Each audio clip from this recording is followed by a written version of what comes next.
Enter through the narrow gate, for wide is the gate and broad is the road that leads to destruction, and many enter through it. But small is the gate and narrow is the road that leads to life, and only few find it. Welcome back to another episode of the Make It to Midnight podcast. I'm your host, JP Hovey, and first off, I want to say thank you guys for the support on the last two episodes. 2 weeks ago, it was Brogan Roback, incredible interview, former NFL quarterback, amazing human being with an incredible story. And the week before that was New Heights producer Jake Chatsky, who talked about overcoming heart surgeries, working his way into the sports media world, and it is also an incredibly inspiring story. Now, I was gone last week because I was in Japan. So next week, I will share that travel with you guys, share that experience with you guys because it was a life-giving, a life-changing experience. Japan is one of the most amazing countries out there, and I cannot wait to share with you guys the things I learned, the things I've observed, and the things I want to bring back with me that I noticed, that I recognize in that culture. But this week's episode is one of my favorite people that I've gotten to know in Nashville over the last year, and he just dropped a new album. It is Little League World Series alumni, former top 10 play nominee, and musician, singer-songwriter, paddle player, Connor Smith. Everybody give it up for Connor Smith. Go stream his newest album that he just dropped. This is his first album as an independent artist, so go support it. I promise you guys, it hits deep. It strikes the heart in places that a lot of songs do not. And I cannot say enough good things about the song, but I also can't say enough good things about the person. Connor's story is incredible. He's dealt with some of the worst tragedies you could ever imagine a human going through. He's taken risks. He's taken chances. He's made leaps into spaces of fear, trusting in God, trusting the plan. And he does it with a confidence that is so calm and peaceful that it's contagious. It's one you want to be around. I've had the honor of going to breakfast with him a few times over the last year. We play paddle together every so often. And every single time I leave an interaction or a conversation with Connor, I feel more enthusiastic about my day. I feel more enthusiastic about my goals. And that is a rare thing to find. And I've only known him for less than a year, but every single conversation we have, it goes deeper than so many of my conversations I have with other friends. And that's special. And I hope you guys surround yourself with people like Connor because I'm telling you, it is life-giving and it makes life that much better. I hope you guys enjoyed this interview. Remember, go stream the new album, but leave in the comments your favorite parts of the interview, maybe your favorite song by Connor or what I should ask him on the next episode. I hope you guys enjoyed the interview, and I'll see y'all at the end of the video. Welcome back to another episode of the Make It to Midnight podcast. This is the second episode that we've done in person, and I am honored to be joined by one of my newest friends in Nashville, singer-songwriter, athlete, group chat member, paddle player, Connor Smith. Connor, welcome to the apartment. Dude, it feels good to be here. I've watched this apartment over and over, just trying to make it till midnight. Come on, man. And so now we're here. We're going to clock it. Dude, and we're clocking in right now at 8:53. If you can read my stove time behind Connor's head, it says 8:53. He's been up since 3:30 a.m., 2:30 a.m. 2:30, yeah. Flew back from Wilmington. I tried to give him the out on the episode. He said, no, not me. We have to wait another day. Not me. And dude, what I want to start with is in our paddle group chat. Cam sent me a video that I'm going to play right now. My name's Connor Smith, and my favorite player is Matt Carpenter. What do you want to be when you grow up? I want to be a songwriter. Do you have a guitar? No, but I can go twang, twang, twang. You want me to make it? I don't think that works. Okay, fake like you have a guitar. If you're a songwriter, you gotta throw it out when you can. Okay, go for it. Will he call me his son when I call him my king? Will he call me his servant when I call him Lord of all majesty? Will he call me his child when I call him my father? Will he call me the one? Will he call me his son?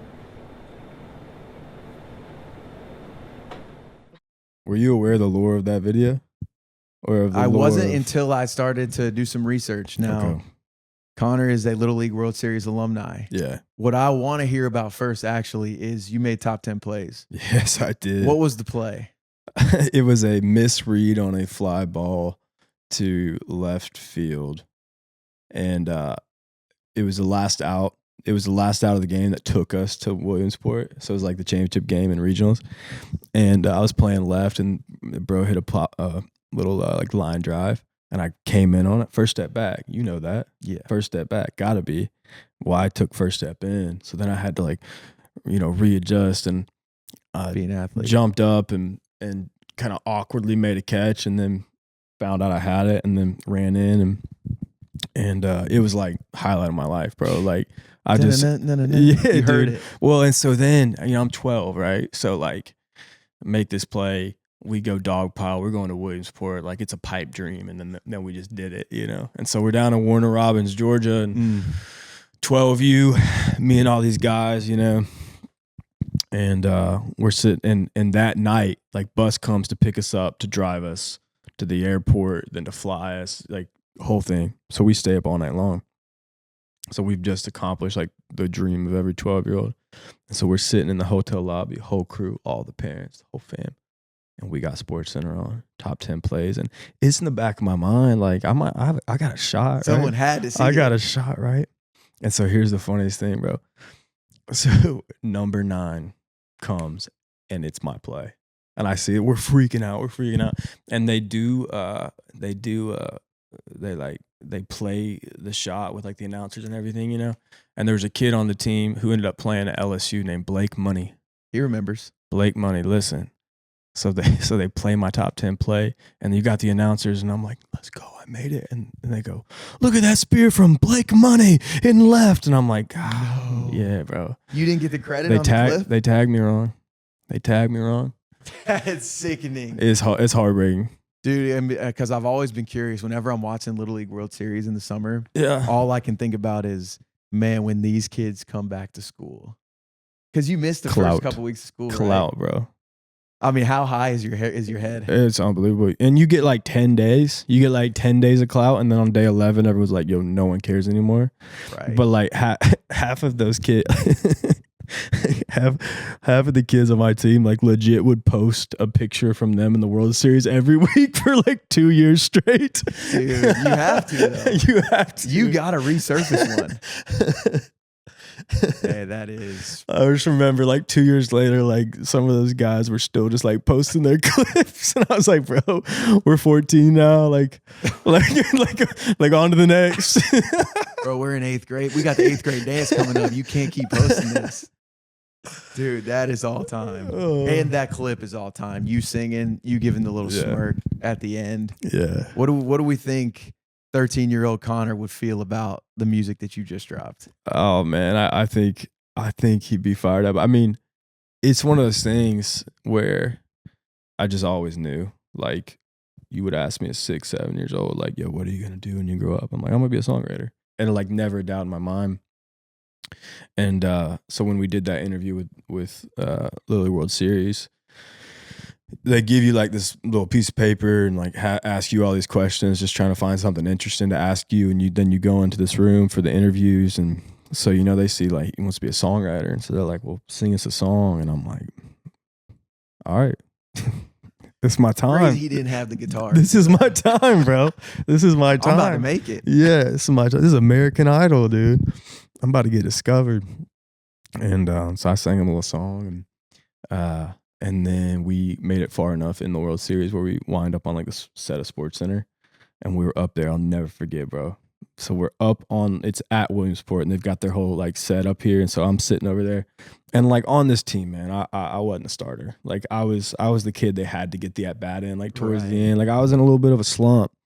I was coming back from surgery.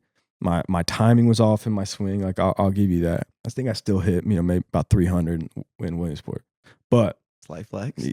But either way, so I wasn't the star of the team, but we were sitting up there, and like we're about to do our big segment, and they come back in with breaking news, and it's like, breaking news, Michael Vick to the Eagles. Like it was that time, Peak time. Yes, dude. Like I probably watched it. 'Cause I'm Michael Vick. Through it all, #1 fan. So that was like the breaking news, and then they like cut from that into our segment, and they started the segment with that clip of me singing. I'm like, I'm on SportsCenter right now. Like, this is crazy. And so that was big. That was really, really cool.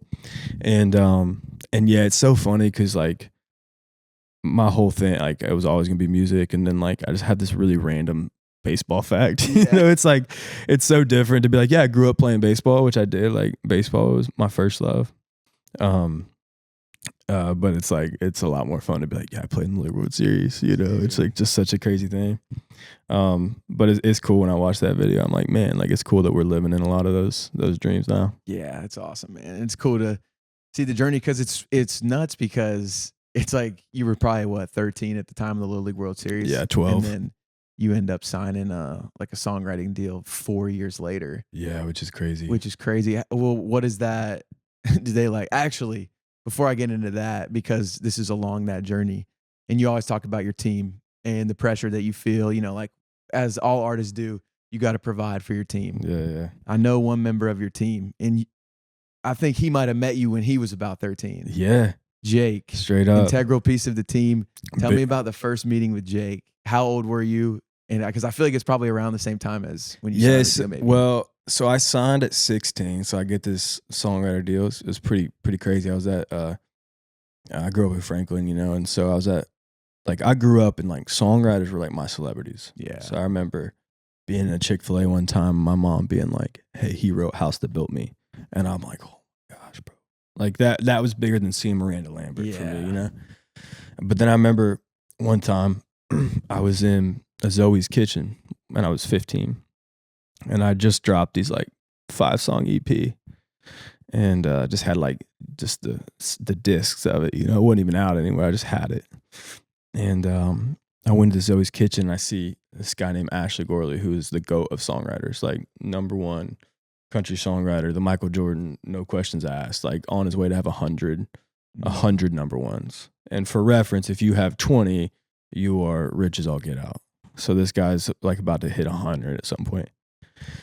And I see Ashley Gorley in the Zoe's kitchen, and I'm like, bro, I got to get him that mixtape now. I got to get him that mixtape. And so I like run out to my mom's car, and like she didn't have one. I was like, and then come on, Mom. Yeah, then I missed my shot. A year later, I signed a publishing deal to Ashley Gorley. Crazy. Dang. Yeah, like just crazy God thing. And so that was 16, and then it was when I was 17 that I was talking to Sony to sign a record deal, and it didn't happen. Thankfully, I definitely was not ready. But a girl that worked there, she was like, "You got to meet my little brother." And her little brother was a kid named Jake, and he wanted to be a drummer at the time. Like he left that part out of the story when he told me. He loved drumming. Like his claim to fame was he got to play drums at Maren Morris's sound check. You know, back in 2014, like he was living. That was his Little League World Series. That was his Little League World Series. And I'm like, yeah. And so then Jake's just like hitting my DMs every day. You know, he's a hustler always dude. been. So he's hitting my DMs every day. And I was just trying to like do a favor for, you know, his older sister. And so I like hit him back. And then he was like, "Hey, I'm coming to Nashville. Like, I would love to just get some time with you, Connor." And so we went to Frothy Monkey on 12 South, and we sat there, and that was where we met. And then fast forward a lot of life later, he's now managing my manager and runs my whole world and going viral after shows. Oh, bro, there's a clip of Jake that I have to find, and we have to play it on this interview. It's him as a sophomore in college in Athens, drunk, and this guy like stops him on the street, and he's like, "What's the most attractive car a girl could drive?" It is the greatest clip that's ever happened. I will find it and we'll put it in here, so everybody can watch it. Jake is prime suspect for those types of creators that are like come to interview college kids, especially like the drunk ones down. Dude, he's your dream. He's a dream, and it's high, but it fires me up that y'all work together because I met him before I met you. Me, him, and Cam, we got. I actually think we went to Frothy Monkey in 12 South. Let's go. And it was hilarious because Jake showed up late and he was limping, and I don't know him, and I just have heard about him, and I'm like, "Dude, are you good?" And he was like, "Yeah, it's like I just been doing these new workouts. So this morning bro has never worked out once." And Cam does that face where he's like, "Bro, what? Like, no, you don't work out." He was like, "Dang, Cam, chill. It's my first time meeting him." And I was like, dude, this guy is all time. Immediately. I've never heard him work out one time. I know. And say, shout out Jake. Jake, I'm going to have you on this podcast for sure because all jokes aside, like, dude is a hustler. He's a hustler. Dude has your best interest in mind. Everybody he works with, like, to hear his passion come through when he's talking about his job and like serving others is awesome. He is beautifully autistic. Yeah, it's incredible. What is it like when you're looking for your team? What are like some of the traits you want? Man, I've been blessed. I mean, I'm 25 now, right? And so I've been doing this for like 9-10 years, which is crazy. And so I've been around to like see a lot of different sides and people and it's a hard industry with that because it's like, man, you are only as good as your team. It's like anything else in life. Like you are only as good as the people you have around you and the people that are championing you. And I think for me, the biggest thing with Jake was just that ride or die. I think, I mean, you know, we've talked a bunch, but it's like, even in my career, like there's certain things that I believe in taking the narrow road. You know, I believe in like betting on myself in some ways and seeing where that takes me. And if you don't have people around you that like believe in kind of what I see in my artist career and like what I want to be and all those things, and it's just like, it's just oil and water all the time. And so a guy like Jake, who is we just been best friends and we've been on the road together. He was my tour manager for years and we have all those memories and he knows me.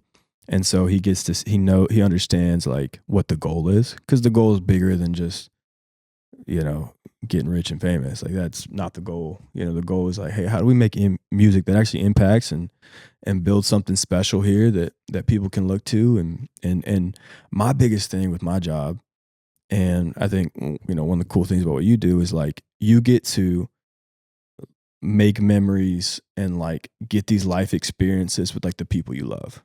You know, and that's the coolest part of it all. And so I always think about like, what are those dreams I have? Selling out Red Rocks or becoming a member of the Grand Ole Opry or selling out the Ryman. Like the Ryman's probably my next big goal. And I always think about those and I go, who do I want next to me on that stage? Like after the last song, and I bring out all my boys and we just look out like, who do I want next to me? And Jake's one of those guys that I can't wait to be next to.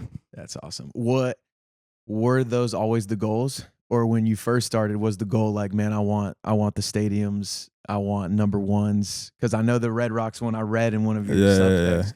Go subscribe to the Substack. There's like, you know, my number one goal is to sell out Red Rocks and my people around me. But like when you're young in it, you're tasting early success. Like, was it different? For sure. Yeah, I mean, I think as you get older, like your goals and what you define as what matters is going to evolve. I hope it does, you know. And I think for me, as I've gotten older and as I've gotten to taste some of those things and go through hard times, go through good times, like it shows you, hey, what matters in life. And so, you know, I think career, there's always going to be those goals. Like there's always going to, you know, it's like, dude, I want number ones on country radio. And if I sell out Nissan Stadium one day, like, heck yeah. But it's like, those are not like the peak of the mountain. The peak of the mountain is who you're doing it with and like who you're taking that journey with and all those things and the purpose of it. And so I just want to operate in purpose. And if that purpose leads to those achievements, great. But at the end of the day, the picture that's going on the wall is not the crowd. It's me, Jake, and my wife, and Ashton, and Cram Man. You know, my buddy from high school's on the road with me. It's like it's those guys. JP as well. Yeah, JP, Cam, G, we got you. And so, but definitely like my mindset and some of those things has evolved, especially over the last few years, to go like, okay, man, like I've been given this opportunity. I've been given these talents. Like, what does it look like to succeed in those? And it's very easy to get caught in the rat race of the music industry and like trying to chase things. And the best music is always the music that comes from a place of not needing approval. And so that's kind of been the hard part of like getting to that place which we were just talking about. Like that's kind of what that acoustic record we just put out was, like coming from that place of just like, no, I'm gonna put out these songs because I love these songs, Right. and if you love them, like that's amazing. Let's connect on that. But like kind of changing some of my mindset was a big thing for me. Yeah. And so with the songs, some of the new ones, I wrote down some of the things you had put in your blog, just because it's so like, I love hearing different stories with songwriters and how y'all come up with it. And one of my top 2 favorite ones are Never Be Gone, of course, and Callin' While I Can. Yeah. But Never Be Gone. You like the grandpa songs? Yeah, of course, man. Because I think, and probably like so many others, I didn't really have I didn't know my dad's grandpa. Yeah. And I knew my mom's, I knew my mom's dad for like just a little bit. But one of my best friends, Tanner, his grandpa, he would like take us to ice cream and putt-putt every He now was and your then. guy. So he was like closest to it. And we didn't even hang out that much, but I'm like, dude, grandpas are the best. And the fact that you wrote that at a SEC tournament basketball game, you got to walk me through that. Dude, it was sick. So both of those songs are really cool stories. I'll start with actually Callin' While I Can first. So I was sitting there. My grandpa passed away. My dad's dad passed away last May. And and I was sitting there with my dad and with my mom, and my wife was there, and we were having this real heart-to-heart conversation. And my dad, like in a moment, this was, months after he had passed, but kind of in a moment, my dad just kind of broke down, and we were just real honest. And he was just like, man, you really think about all the times you could have called more. Like that was kind of the thought. And I was just like, and it was such a simple yet profound and honest thought. And the next day I'm in a writing room, and I'm with 2 guys I don't write with a ton, or I hadn't written with a ton at the time. First time I write with a guy named Jack Roughton. I never get it right. And him and I have been writing a bunch now, but really good dude. And we're sitting there and we're kind of throwing around ideas all day. And to be honest with you, like it's one of those, like we're 45 hour in, and it's just like, it's sometimes really hard on like a first time write to get something good. It's like you got to get in that flow with somebody. And so we're throwing out ideas and nothing's sticking, nothing's landing. And then Jack was like, I got this title on my phone called Call You When I Can. And right when he said it, I was like, I thought of that moment the night before, like immediately, Call You When I Can, And I was like, man, I just had this moment with my dad. Like, what if it was Calling While I Can? And then Jack threw out the ideas like of putting it in the scene of like a football game. Cause that's what makes the song, like to capture that idea of like calling while I can, calling before my dad or granddad passes away. Like that's a really big concept to try to capture in a song.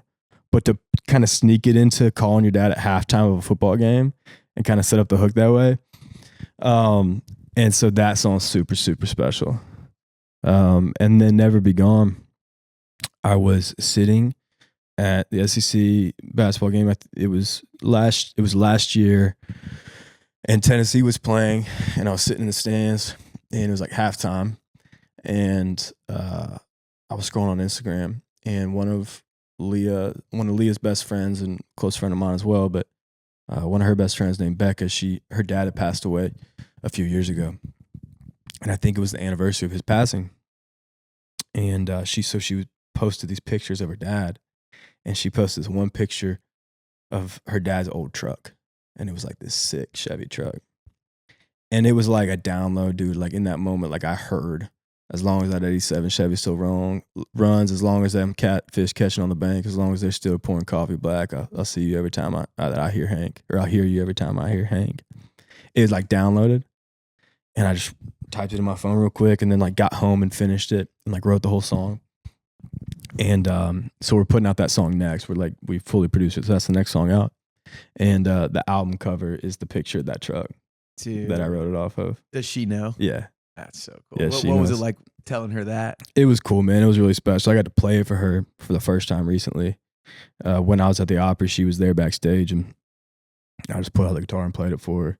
And it was just sweet, man. Like it's super cool to be able to capture, because obviously it's like my story in it, but it's the inspiration of her dad, and then like the album cover is a picture of her dad in the picture of that truck. And I don't know, man, that's the beauty of music, is like you get to capture the weight of like that emotion. The start of the song, bro, I have to play it for you. The start of the song is a voicemail from my grandpa. Dude, whenever an artist throws in a voicemail, And Oh I my had gosh. that idea. I was like, man, what if I find one of my grandpa's voicemails?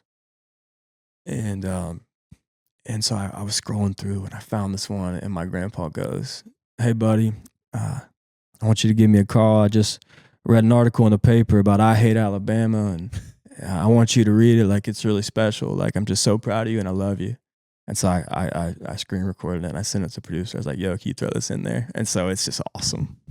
and isn't it nuts too? Just like sometimes I picture life as like it's like one big, obviously painting, but it's like a connect the dots painting, and it's those classic like when you're in it, like you're in the like in that brush, in that streak from the dot, so you have no idea what's going on. All you're seeing is just I'm getting to this point, I'm going to that point. None of it makes sense. And then you step out, and it's just like this beautiful picture, and just that conversation with that girl or with Leah's friend. It's like that's this dot, then this the dot to the song, and it's just like I don't know. That's why songwriting is so cool. I feel like it's putting that connect the dots into a picture. Yeah, that's the cool thing, and that's like everything I do or I'm trying to do is with the Substack and with the fan club, and is like about storytelling, and like that's what I love about country music. It's what I've always loved about country music. Like I have this belief like in my heart that like stories can change people. That like you hear someone's story, you hear someone's whether it be their testimony or their story with their dad or their story with their grandpa, like these moments that have impacted their life, and and in the way that it's impacted your life just by you telling me it could impact my life, and so to be able to do that through music where it kind of multiplies is cool. Because I mean, I could show you my DMs right now just since the record, the acoustic record came out, and the amount of people that are like, "Dude, Never Be Gone" is like takes me back to my grandpa or my dad, and makes me think of them, and Calling While I Can made me want to call my dad today. And like, it's like, dude, I get to like, I'll never meet that person, but I got to impact them for that one moment in their life. And that's such a blessing. It's cool, man. I mean, I've sent that Never Be Gone song to a lot of my friends that have lost their parents recently. And it's like, a decent amount of them, they're not familiar with your music. And it's like, I think I had two that reached back out and they're like, "Hey, like I also saw Calling While I Can, like thanks for sending this over." Crazy. And to that point with Ain't Got Enough Faith, like, dude, when you first came out with that one, I know we talked about it at breakfast for a while, but just like I was able to send that song to so many people that were like lukewarm in their faith. Yeah, bro. And it's just like it was such a good bridge to a conversation. And so I'd love to get kind of like the backstory on that one. That's really cool. I've gotten a lot of DMs on that one too of people being like, this song made me want to rethink my faith. And like, it's hard to actually rationalize that thought in my head. You know what I mean? Like, it's hard to like actually realize that something from my heart for this person that I don't know could actually make them go like, "Yo, let me go talk to God. Mm-hmm. Let me like rethink if this is actually real." And you know me, like I'm living by my faith because I know how real it is, and I've just seen the hand of God like over and over in a way that I just can't run from, and so like that is the coolest thing ever, and the story with that song is crazy, dude. Like I was sitting on my in-laws have a widow's watch above their house, and it's on the coast of North Carolina. And so you go to the top and you just see like the most beautiful sunset falling down over the ocean. And it's like the prettiest water out there in Wrightsville Beach, North Carolina. And I was up there one time and I was just like thinking, I was like, man, it's crazy. Someone like looks at all this and goes like, "Oh man, we got lucky." It's like, no, man, like, no, like someone did this. Someone made us and in his image, and someone made all of this earth for us, and in all of the beauty, like we find him and we see him, whether it's in music or relationships or stories, or like he is there and he is present. We get to see him. And one of my favorite country songs ever is The Good Stuff, Kenny Chesney, you know? And so as I thought of that idea, I was like, man, like what are all those moments where I see God? And I thought of that idea, like, I don't have enough faith not to believe that there's a God, you know, kind of switching that idea of like, man, how do you have enough faith to believe that there's something beyond us? And I'm like, how do you have enough faith not to believe that, you know? Right. And so I wrote that in my phone, and I didn't write it for 2 or 3 years. But it was always in the back of my mind, because I knew I didn't not write it because like I didn't know about it. I didn't write it because I knew how special it was, that idea. And some of the problem, you know, with writing, and especially like in Nashville, where you go into these rooms with people, and it's like, you could have the best idea in the world, but if it doesn't land in the right room, it's dead and gone, you know? Which sucks. And so it's like you're taking that gamble if you really believe in an idea and you're in a room and you throw it out, but it doesn't flow with that group, like you'll still write the song and finish it, but now the idea is dead, right? And so I just never wrote it. And I just waited. And then randomly, I don't know why, but randomly I was in this room with a guy named Jordan Reynolds, who I know he's a buddy, but we haven't written much. And then a guy named Josh Phillips. And I think Josh Phillips wrote Dirt Cheap by himself. And so I knew that he had that in him. One of my favorite songs ever. Insane song. God. He wrote that by himself. So I knew he had that touch in him. And we were sitting there, and I don't know why, but I was just like, maybe today's the day. So I was like, I got this idea. Threw it out, explained it to him, and then it just fell out. Like it flowed, and it was what it was supposed to be. But the craziest part of that song, and it's like, if anybody knows my story, is that, you know, last year we walked through, you know, crazy hard time and trial. That was the last song I wrote before that. So like, you know, the last song that I wrote before all of that like hardest season of my life happened was this song about the faithfulness and goodness of God and how I see him in my life, which, knowing that I had held on to that idea for 3 years, is not a coincidence. You know what I mean? At all. And so that was why we ended up coming back from all that and putting out that song first, is because I just felt like God gave it to me last and he wants it first. You know what I mean? Dude, so good.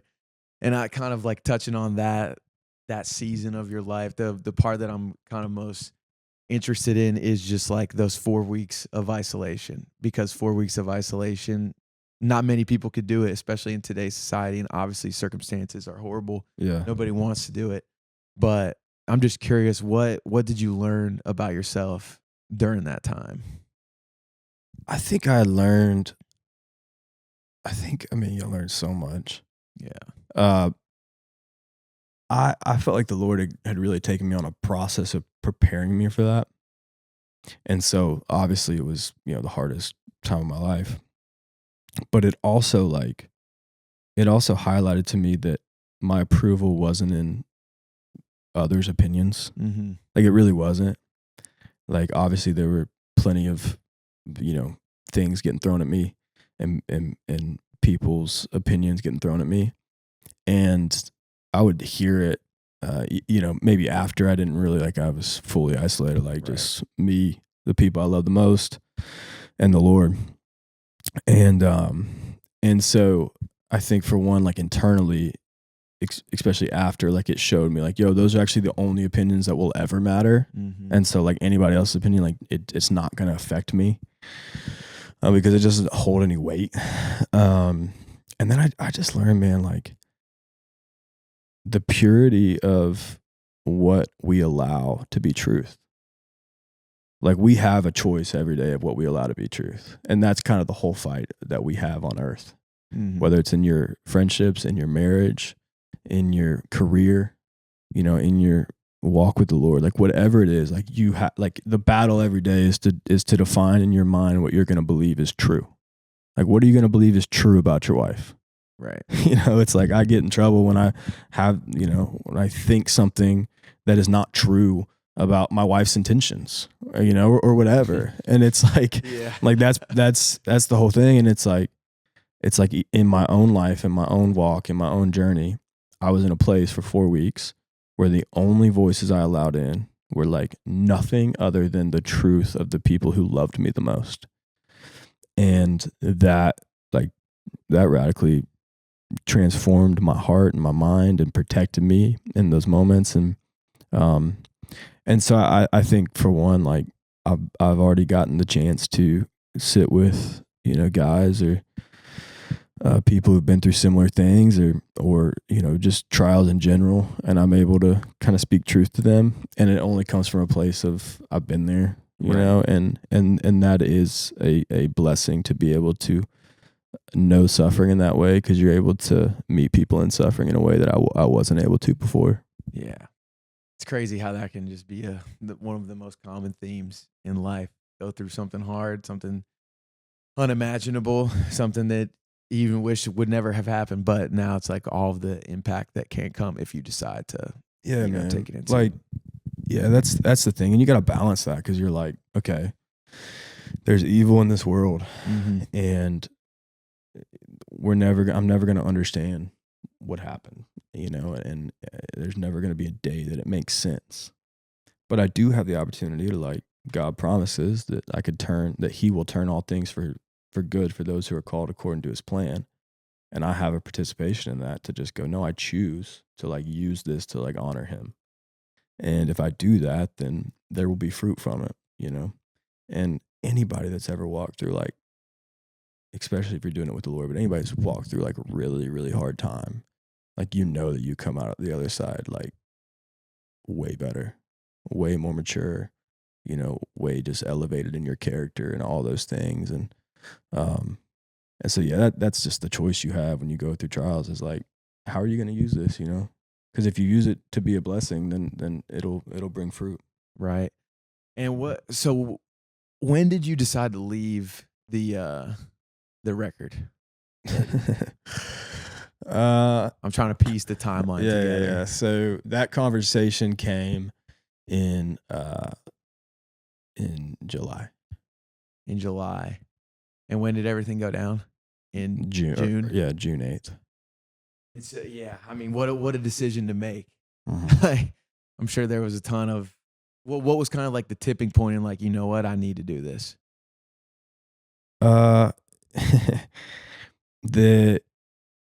had been an ongoing thing for me for a while, of recognizing that there was just misalignment.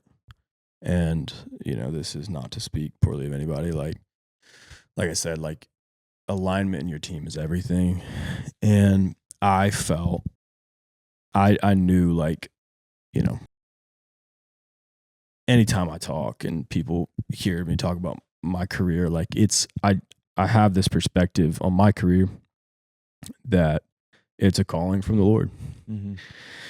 And over time, like, there's certain things in that I've felt him lead me to in obedience that aren't necessarily like the smart career move. Yeah. Like the smart next step. And so I think in that, and completely understandable, like, if you don't understand my logic of where I'm coming from, where I'm thinking from, that's why, like I said at the beginning, like, Jake has been just the right thing for me, because he understands the logic of how my mind is trying to operate and move. And so I think over the course of a couple years, I think really since after my first record came out, like, there were certain things that I felt I needed to do, whether it was creatively or like artistically, or feeling like there were certain things that, I just needed to take some risks on. And so over time, I think it just kind of put it in this place where it was just like misalignment. Yeah. And so I felt like for everybody, it was just like, was the best move to kind of take that step outside of the record label. I signed when I was 18 too. You know, I signed. And how long are those? Like, when you say you sign, is it like you're locked in for like 4 albums? Okay. Yeah. So which is usually how many years? Because do they get to dictate like, hey, the album comes out this time. Yeah. Then it comes out the next. I was like halfway through it. Gotcha. But I had been signed for 8 years or 7 years. You know, so.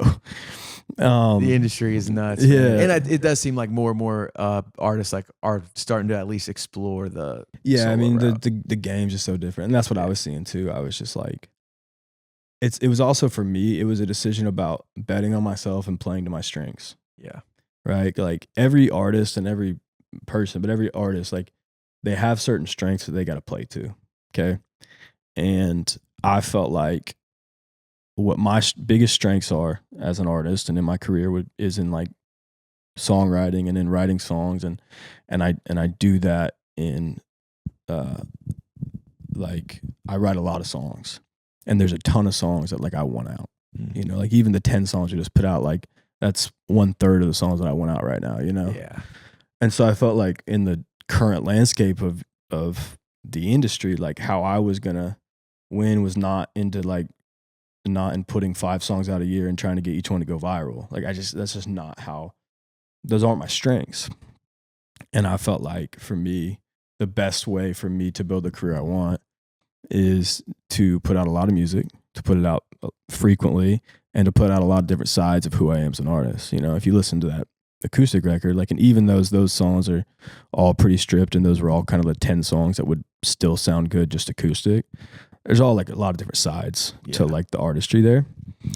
And so either way, I just felt like kind of their game plan of what they wanted to do was different than my game plan. And I get it. Like, you know, for them, every song that I'm trying to put out is them, you know, putting more money on the line, versus for me, now that I run independent, I just get to run it like a business and put out as much music as I want whenever I want it, and get it done whenever I want to get it done. And at some point, like, you know, I might go sign another record deal, but who knows? I'm having a lot of fun right now, and I feel fully free. Yeah. And that's why we ended the last track on that record with that song "Free," because that's just how I feel creatively, just to go, oh man, I actually get to build what I want to build. And win or lose on that, like, at least I'll have bet on myself. Right. And I'm a big believer in like your life is an exact reflection of the size of the risks and sacrifices you make. 100%. And it's scary for a lot of people. Yeah, it's terrifying. I mean, yeah, it was a big decision, and it was. You walk away from guaranteed money. Yeah. You walk away from the machine pushing your stuff. Yeah. I mean, and in a lot of ways, you walk away from, like, you know, there's a lot of people, especially after everything, everybody's like, is he quitting? You know, there's a lot of like perception of what even I'm trying to go back to MLB. Yeah, for sure, bro. Put on that tape. There's a lot of perception too that, like, you know, that you just kind of have to deal with in Nashville, and that's fine. I've come to a place of just like, I'm gonna run my race, and I'm gonna put out the best music I can put out, and trust the Lord, because I feel like that's what He's calling me to do. And at the end of the day, that's all it is. I felt called to ask out. They let me out, and I'm really, really, really grateful for where I'm at now. It's awesome. And I heard in an interview that you did, it's like you went the 13 months without putting out music, but it's also like the most at peace you've ever felt. Like, where do you think that peace was coming from? Yeah, I mean, I think even in those 4 weeks of isolation, like, you got to realize from the moment I put out music, dude, it was like treadmill. Yeah. You know, and that's the industry in a lot of ways. And so when this like forced shutdown happens, you know, that is like so understood by every metric, and you're forced to this place of just like full stop, full still, full quiet, full like solitude. And for 5 years, all that mattered was, how am I progressing my career? How am I progressing my career? Where am I winning? Where am I losing? How do I get more show offers? How do I get a higher streaming debut? How do I get on radio? How do I get, you know, more ticket sales? And then all that stops. And then you sit back and you just go, oh my gosh, like what matters? Like genuinely, like what actually matters in life? Because it's relationships, it's family, it's my marriage, it's it's the people I get to do my career with, and it's writing songs that can impact people and that can really build a career that isn't going to last for 5 to 7 years, but that's going to last for 30, 40 years. And I think the only way to actually do that is to like pave a different path and not just like try to run this track race against, everybody else in the marathon, Right. So Who are some of the artists out there that you like to listen to keep yourself kind of fired up, or maybe a song out there that's I mean, so Eric Church is my king. Like Church is my. And have you met him? Yeah, dude. I got a great story meeting him. Come on, let's hear it. So, like Church is like my roadmap for everything. Like if I could have like that career where he just freaking, do you know how many times he just like said like bucked the system and just like made these crazy risk moves? Bro put out a whole album that his record label didn't know about at one point. Like and he did, the results just took care of itself. Yes, like he made, I think it was it was Outsiders or Mr. Misunderstood. He made a record completely in secret and then just mailed it to all of his fan club. And then the head of his record label called him and goes, "Hey, Eric, is there something you need to tell me?" Like, can you imagine how how much he got yelled at? You know what I mean? But like, he just kept taking those risks. And now you look at him, he's every artist's favorite artist. He's got this cult following. Like he'll play shows for the rest of his career. He's so respected as a songwriter, as an artist. And so I always look at that. I'm like, golly, he did it right. And it was just taking risk after risk after risk. So he's my guy. Meeting him. So we played one show. I played one festival that he was on, and we played earlier in the day, and then he headlines this thing, and I'm like stoked all day. I'm like, bro, I get a free Eric Church concert. Like I'm amped. Backstage with him. I'm amped, bro. And so like Eric rolls up, he like PJs in. Like, how old were you at this time? This was 2 summers ago. Okay. So not last summer, the summer before. Jordan year. Yeah. And so Eric like PJs in and then like shows up like an hour before his set, and like so he's like not even around all day. That's so sick. He like walks up his bus and he's got his shades on, and so one of the guys on my crew like kind of grew up with like Eric. Like Eric was one of his dad's buddies or something, so he kind of had an in. He was like, "Hey, I can get y'all like side stage, like you can come watch over here." And I was like, "Okay, sick. Like this is big." And so I'm sitting there and I'm standing side stage, and I see him for the first time kind of come around the corner about to walk on stage, and he's sitting, he's got his guitar strapped, and he's way taller than you think, bro. He's like 6'4", like unit. Yeah, especially in those boots, man. He's like a stud. He's got his Ray-Bans on, and he kind of looks over our way, just gives a little smirk and walks on stage. And I'm just standing there the whole time, and I'm just like, dude, this is it. This is why I did this. This is it, bro. And so either way, he plays that show ever. Like, and he walks off stage and immediately walks down to the bus, and my buddy's like, "Hey, follow me." So we kind of go, and we end up like kind of catching him right before he gets on the bus. And I shake his hand. He's looking at me through his Ray-Bans. And he said, "Eric Church." I said, "Connor Smith." And he looked at me, bro, and just like piercing me through his eyes. And he just paused and he goes, "I like what you do."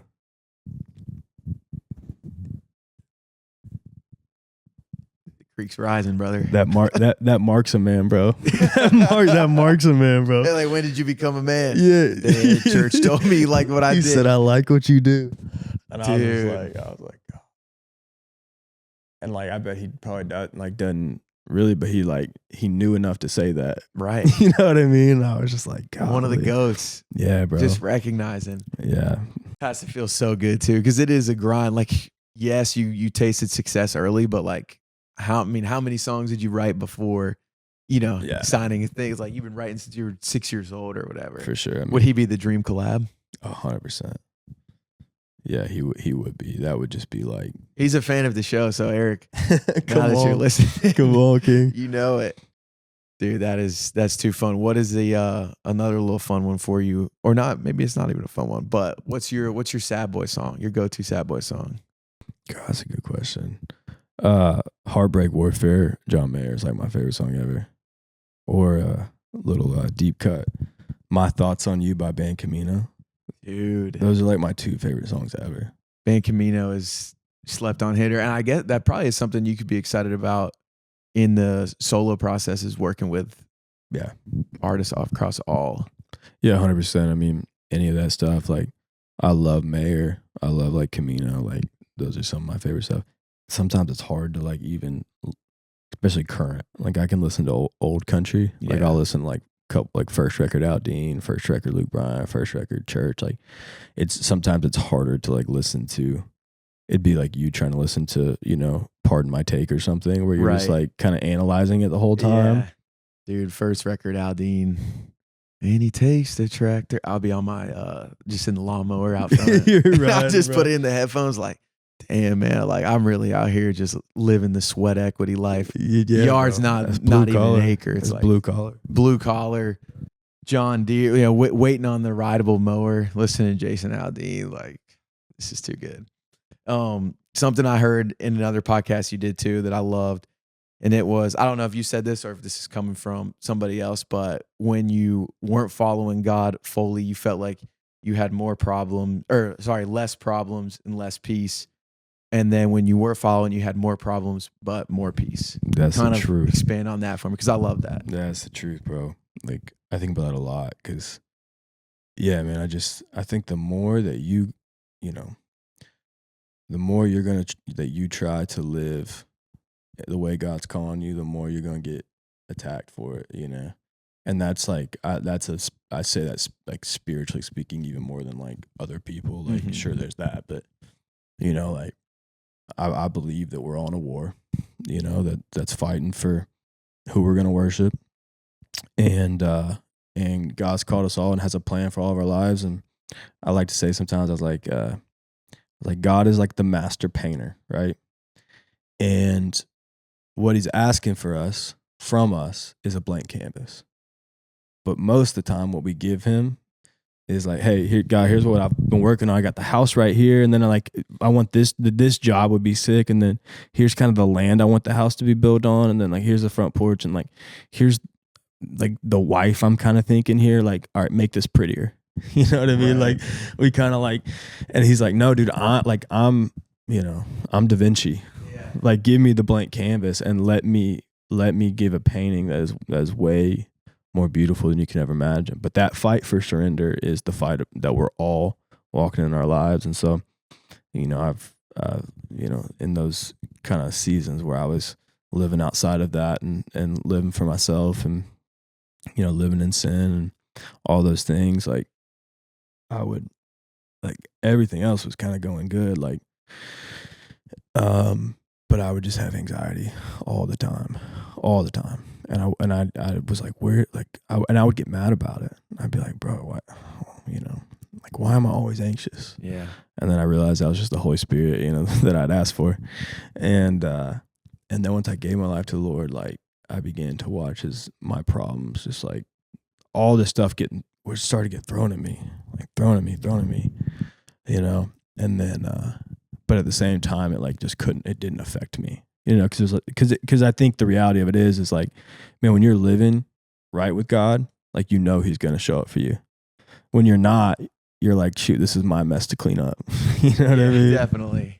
What's been one of those paintings you've been just so surprised by from him? Oh man, I mean everything, bro. I mean, you got to think about a kid from 7 years old knew he was going to be a songwriter and be an artist. Gets a publishing deal at 16, gets a record deal at 18. Third song I put out went gold. Fourth one was I Hate Alabama, went viral. I got my songs on radio on that first summer, first of 3 on the Thomas Rhett tour. I'm selling out headlining shows, the month after in all these college towns while my buddies are still in college. It was like everything.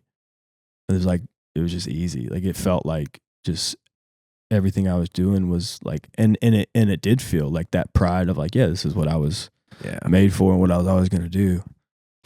And then I gave my life to the Lord, and that was in like May of 2022 or March of 2022, to where I was like, no, I'm actually going to give you like all my life and like trust you and like give you that blank canvas.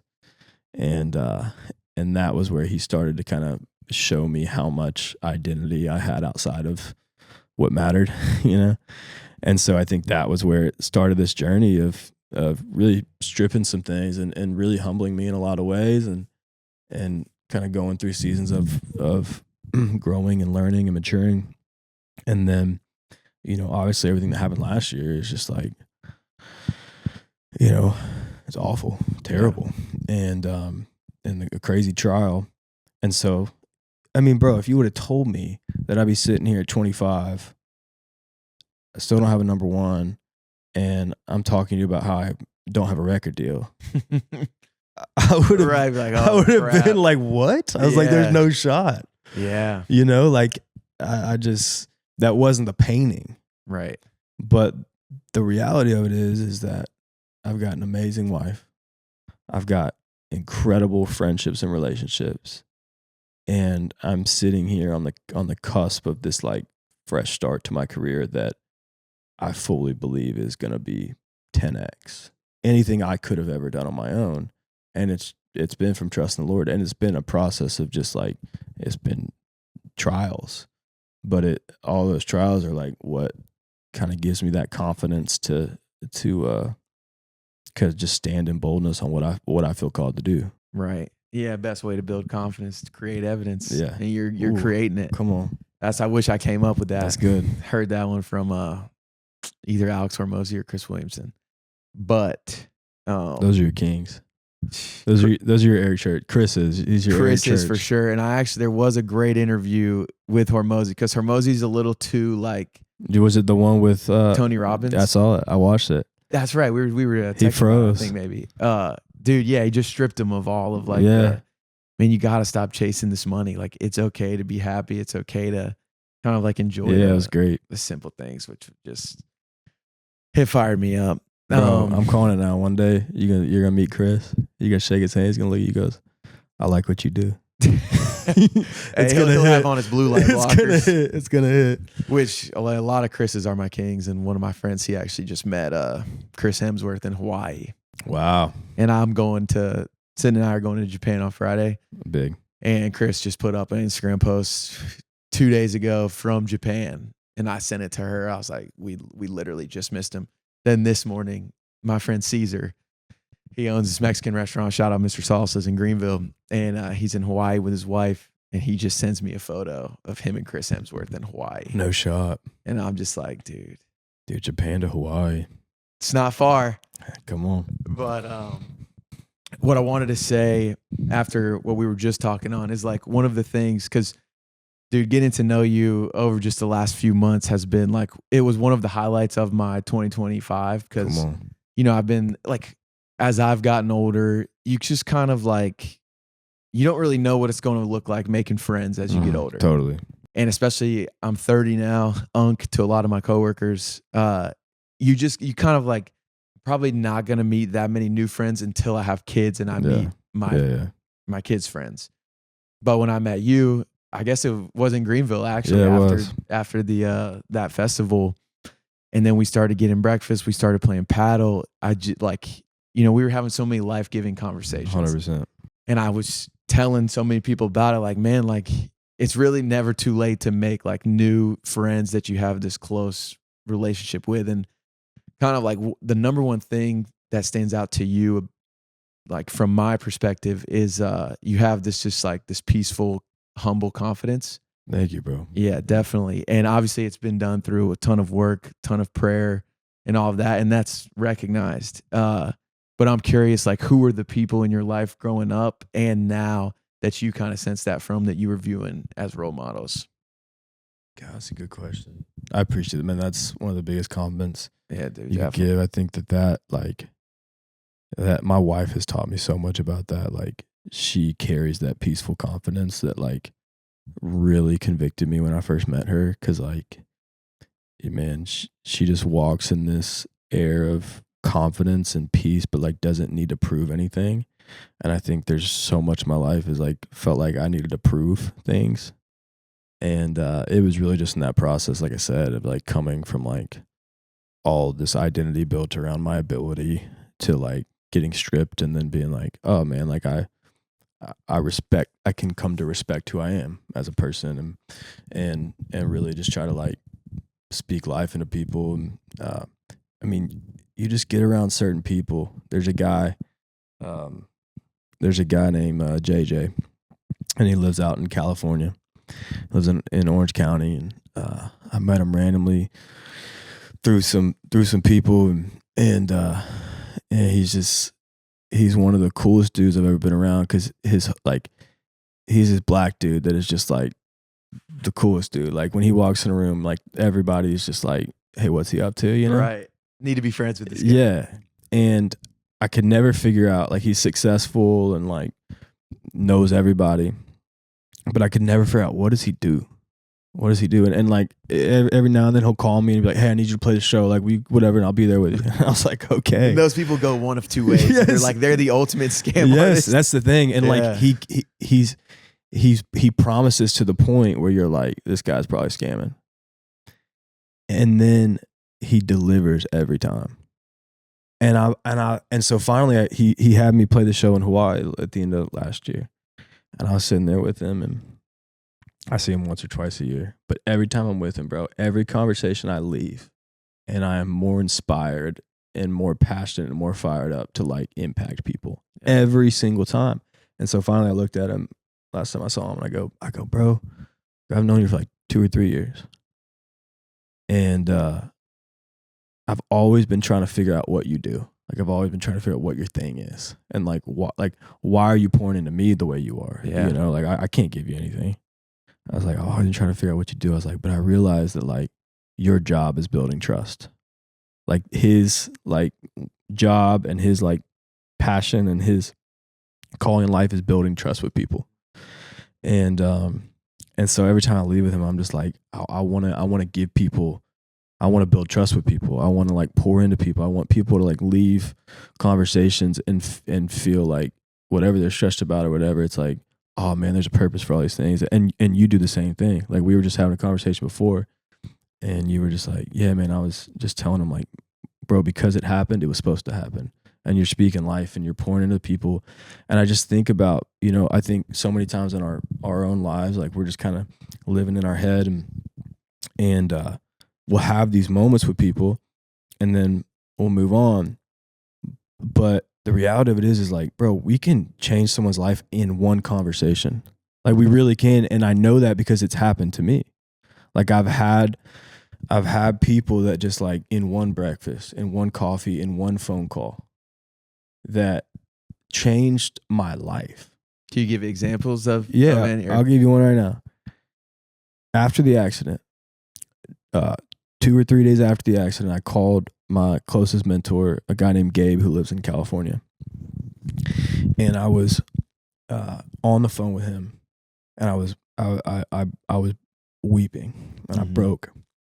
And until this point, I you know, it was obviously, you know, all these things, but I had like kind of refrained from asking the why questions, because it's just like those are unanswerable. Right. But in this moment, I broke with him, and I was just like, man, I don't know why he would allow this. I don't know why God would allow this, you know?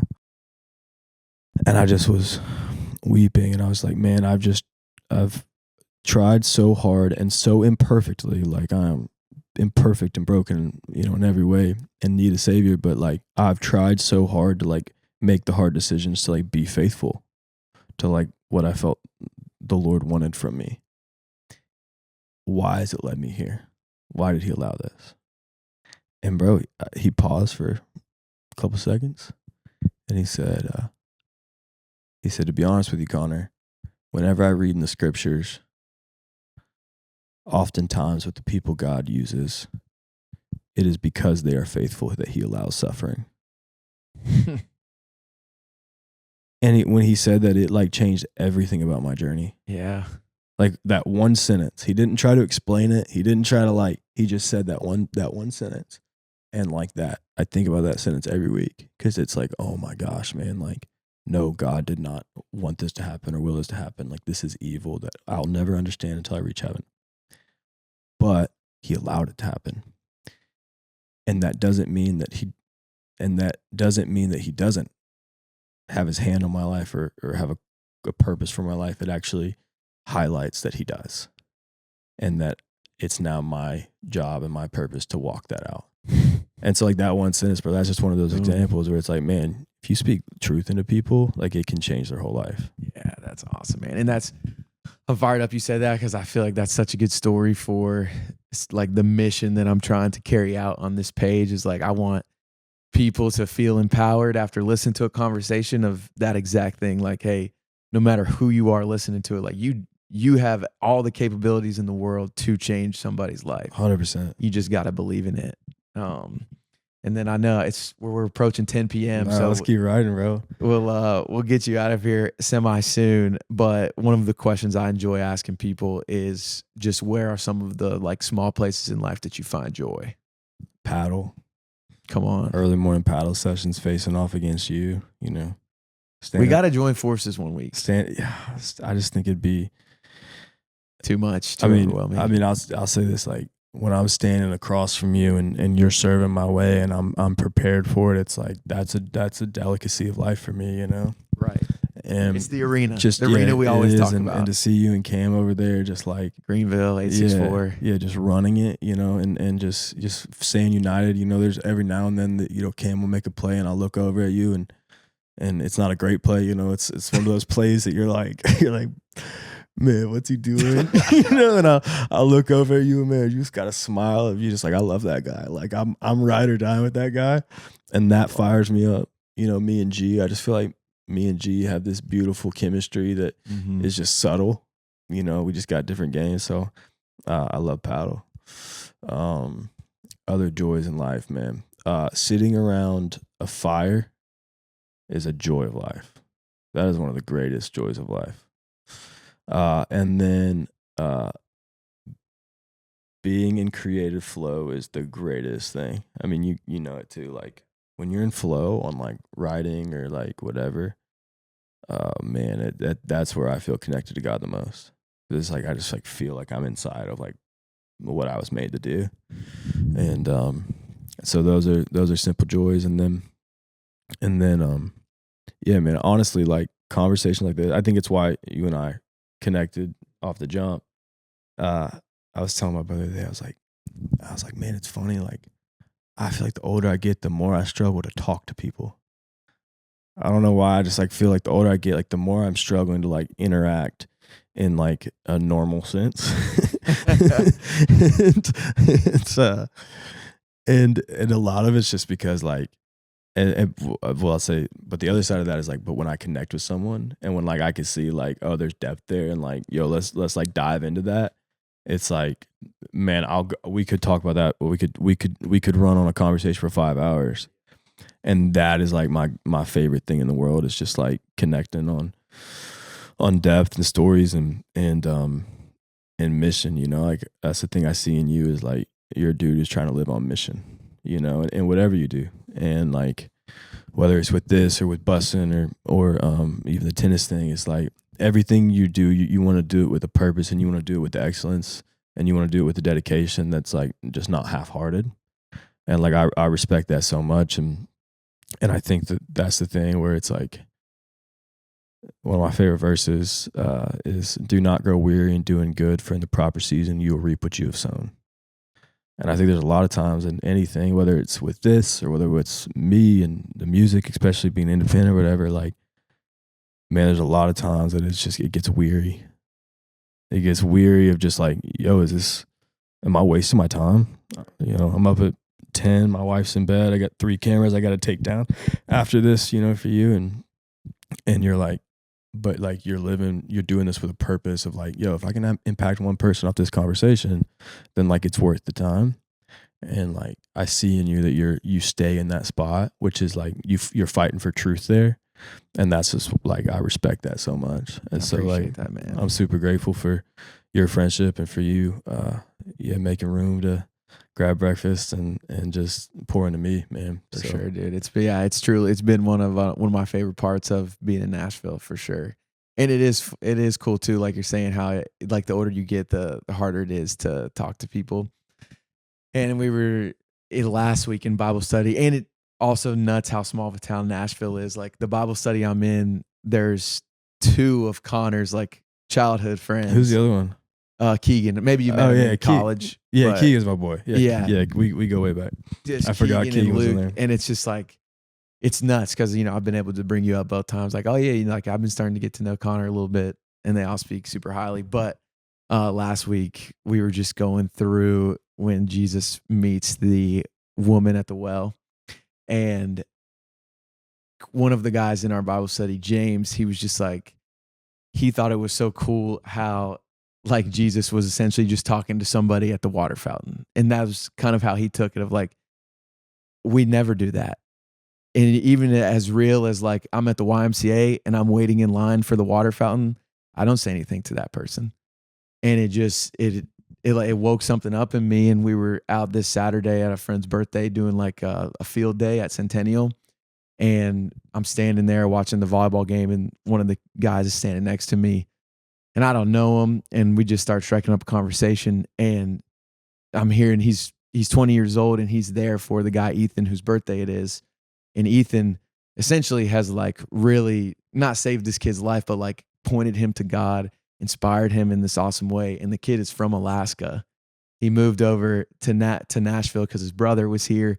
They pick up like odd jobs. They go back to Alaska in the summers to do commercial fishing, then come back. And he was like, man, the number one thing I've learned from Ethan and just from being here is that if I have a good attitude and a smile on my face and hard work, like something good is going to happen for me. It might not happen right now, but like, I just got to keep showing up. And I'm like, man, like I wouldn't have had that conversation with this kid if I hadn't, sat in this Bible study and then be like, hey, have that conversation at the water fountain. Dude, that's really good. Dude, that reminded me of something.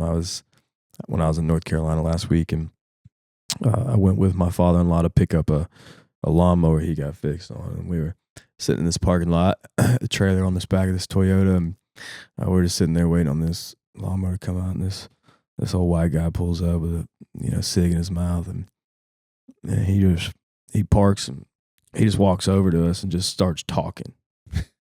Like no introduction, no like hello, no like what's y'all's names, what are y'all doing? He just walks over and he's like, y'all cutting grass? My father-in-law was like, yeah, trying to get this thing fixed. And he's like, yeah, man, I've been doing it. He starts telling us about all the neighborhoods he cuts the grass in. He starts telling us about the story of yesterday when he moved this woman out of her hotel, and she gave him a brand new rower for him and a new hoe. And he was like, man, I felt bad. He just tells me this whole story, and I'm like barely responding. I'm just letting him talk, And then he's just like smoking his cig, telling this story. And then he just goes, all right, man, y'all have a good day. And I just sat there and I was like, man, what was his point? What was his goal? Right. Of like just walking over to these random guys in a parking lot to tell this story about getting a new hoe from this girl in her shed for cutting her grass. And I was like, man, he didn't have one. And I think that's the beauty of it.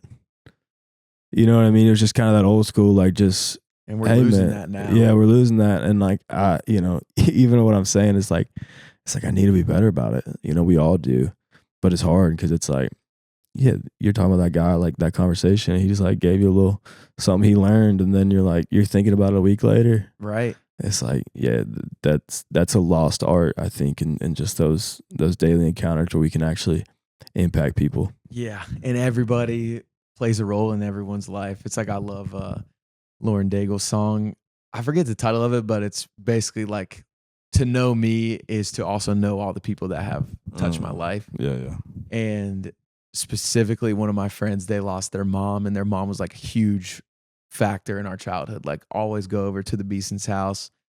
She always had the food. Like, she could also be a little strict, like some tough love, but like all the good love. And it was just one of those songs that, you know, like I sent to them after it all happened. And it's like, dude, for anybody that meets me, just know that like your mom is a part of like who I am. And so it's the same with all these small conversations. And that's what freaks me out so much about the age of the cell phone and for these kids, because they're not talking to people.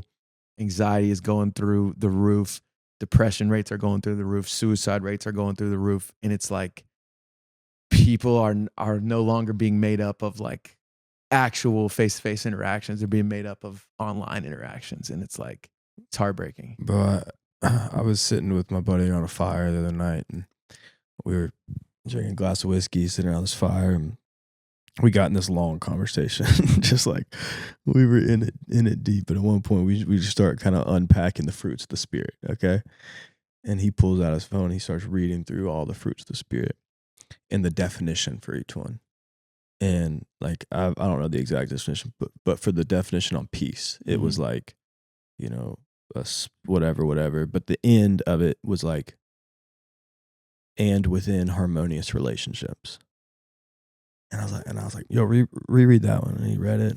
And I was just like struck by the harmonious relationships piece, that like peace can't be found in loneliness. Peace is found in relationship. Peace is found in community. And like, that is the main fruit and like blessing I've seen in my own life, is that like all of my peace is found in the joy of who I get to do life with. And it's like, you know, we could go deep into that, because that is what, you know, in Christianity, like that is what the Trinity is, right? It's like that 3-in-1 harmonious relationship. And that relationship is what made God want to make us, so that we could know the same relationship that he has in the Trinity. And you're right, man. Like that is the, you know, we see all these statistics about this next, you know, this our generation or the next generation and all these things. And it's tough, because it's like, man, the symptom or whatever you call it, like it's pretty clear. Like it's pretty obvious what's causing all this, but it's like, what are we going to do about it? You know, because now it's addiction and all these things. But I'm like, man, like all of the joy of my life is found, like even from the beginning of our conversation, all the joy of my life is found in who I get to do life with, you know, in everything, whether that's talking about Red Rocks or whether that's sitting in my living room crying after that tragedy, right? Like in both of those moments, like the joy of life is who you get to do it with, you know? That's awesome. We can close it out. It's past 10. I always ask the same question at the end of every interview. And it is like, what is one quote or story that has helped you make it to midnight, then that you think could help somebody else make it to midnight? Oh man, it's a banger.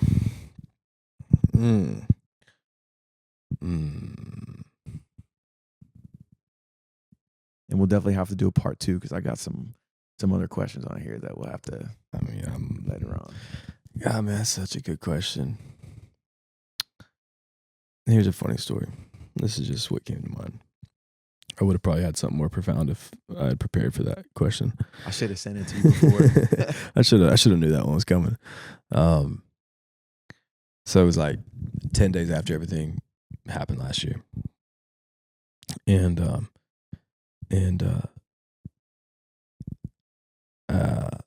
my wife and I went out to one of our friends' cabins that they let us stay in for a few days. And so we went out there. We were out in like Columbia, Tennessee, and it sat up on the Duck River.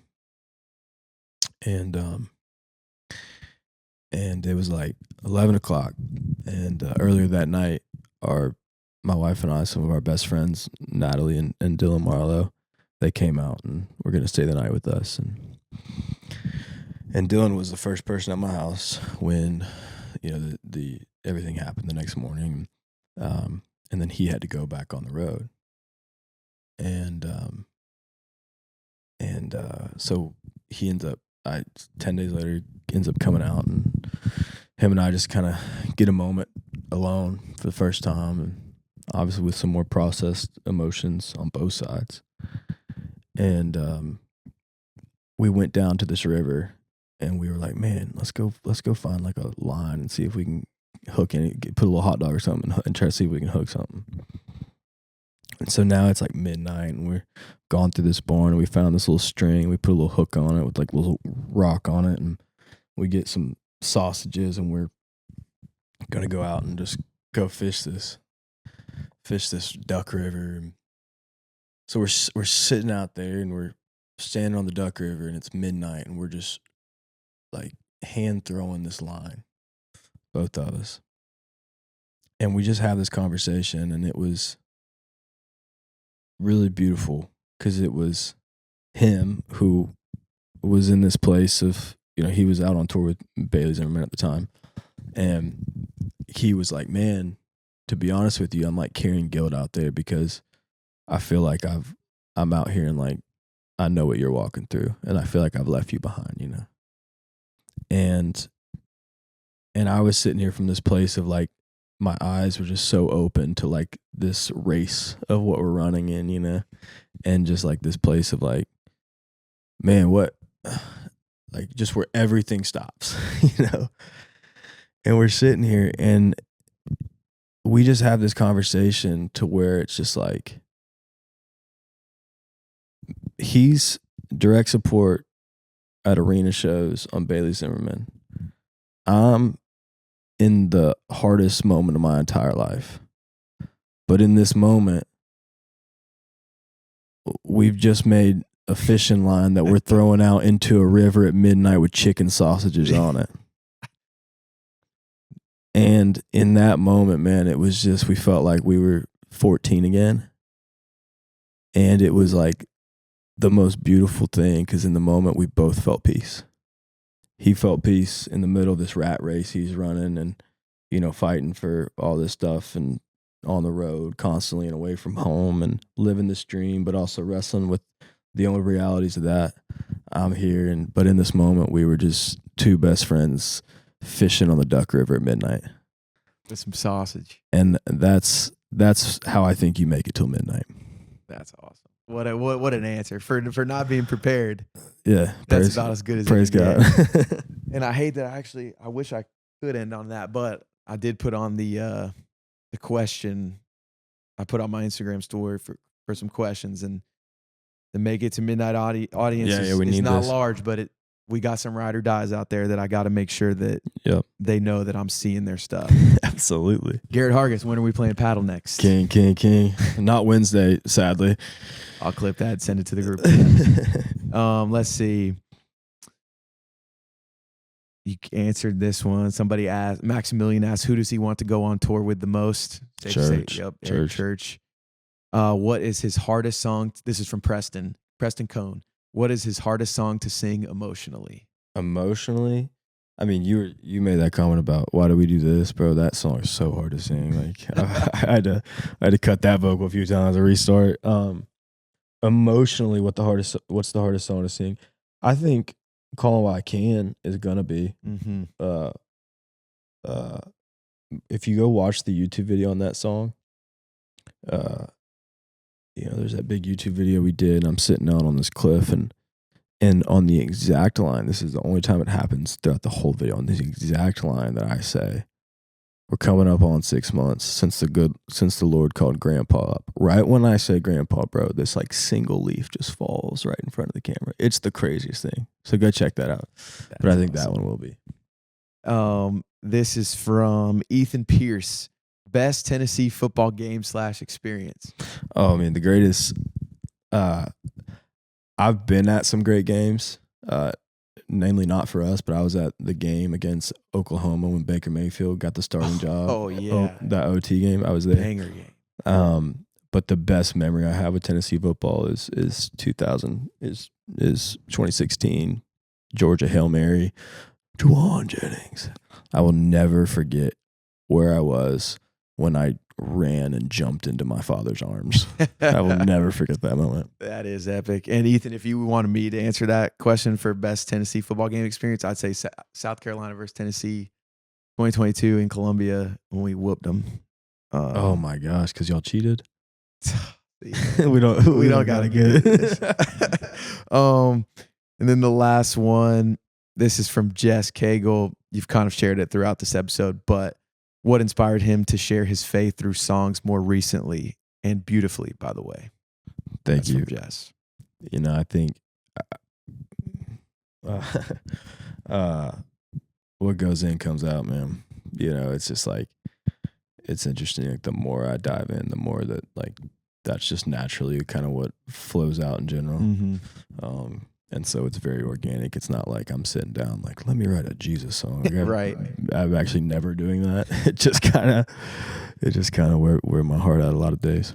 That's awesome, dude. I can't remember if we talked about it or not, but I love the, it's like if you're carrying this cup right here and somebody bumps into you and you spill, or it's coffee and you spill the coffee, whose fault is it? And it's like, usually, you know, your answer would be like, the person that bumped into me. No, like, it's your fault because you had coffee in the cup. If it wasn't coffee, you would have spilled something else. So when somebody bumps into you in your life, what you're carrying in your cup is what spills out. Yeah. Which I think is a fun little illustration. Where I heard it, they explained it a little bit better than I might have just did. That's interesting. And there actually was one other one. I don't know if you're going to remember these off the top of your head, but this is from Locals Only Project, which is a dope brand. And they are his 2025 Spotify Wrapped artists and songs. Might be tough to. Yeah, I mean, I'll tell you, like, Eric Church. Yeah, I do think Church is on there. I mean, Morgan Wall is always on there, kind of randomly. Like, he just like always sneaks on the list. Yeah, I sneaks on everybody's. You know what I mean? It's like always on the list. And then, dude, I think I had some I think Olivia Rodrigo was on my this year. I'm a stan of hers. Let's go. I actually love Olivia Rodrigo. I think John Mayer was on mine this year. Yeah, those are probably the main ones. And then I think like, yeah, it would have been like Brandon Lake or something. Yeah. Big year for Brandon Lake. Shout out Brandon Lake. Shout out to Connor Smith for coming on Make It to Midnight, grinding from 2:30 a.m. Let's go, bro. To now 10:16 p.m. in different We're just time getting zones. started. Seriously, appreciate you so much for making the time. I know you're busy. I know the travel takes a lot out of you, but this is an awesome conversation. Can't wait for the next one. I'm honored to be after JD. Come on, man. Two great guys. Maybe 1 week we do all three of us. Yeah, there we go. But heck yeah, I appreciate you guys. Good man, Make sure bro. you subscribe, leave a comment, and stay tuned for the next episode. Do it all. Thanks, bro. Great work, bro. It doesn't get much better than that. Connor, thank you for coming on the show. Everybody who listened, thank you for taking the time. I hope you got as much out of this conversation as I did when we recorded it. We were grinding late night. He got off the plane. He was on the plane at 4 a.m., got off the plane at 6 p.m., went to a dinner, came by the apartment, and we knocked it out, finished up right before midnight. But truly one of my favorite conversations with one of my favorite people, and I cannot wait to have him back on again. So remember, please go support Connor on all of his social channels and do everything you can to help continue to spread the messages that he is trying to spread, because he's not trying to just spread his songs. He's trying to spread the message of God and Jesus, which is something that we could all use. So thank you guys for tuning in to this episode, and I will see y'all next week for my Japan recap episode.